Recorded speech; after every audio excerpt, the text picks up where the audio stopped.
Ang paglalagay ng sobrang dami ng ilaw ay maaaring magdulot ng sunog at magresulta sa multa mula sa mga autoridad kapag nagka-camping sa ilalim ng ulan. Kaya't gamitin ang mga 20 watt na solar-powered na ilaw na ito, hindi na kailangang ikonekta sa kuryente ngunit patuloy na magbibigay liwanag, sobrang tipid. Ang modernong LED na ilaw ay may malakas na liwanag, nagbibigay ng ligtas at komportableng kapaligiran sa gabi.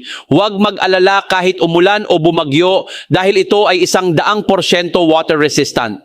Ang bombilya ay gawa sa tempered glass, 10 beses na mas matibay kaysa sa karaniwang salamin at kayang tiisin ang mga impact, maaari itong ikabit sa mga outdoor na espasyo. Ang tibay nito ay umaabot ng hanggang 5 taon.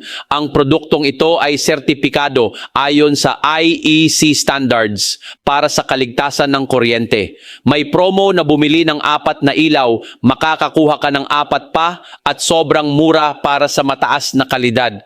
Mag-order na sa link sa ibaba.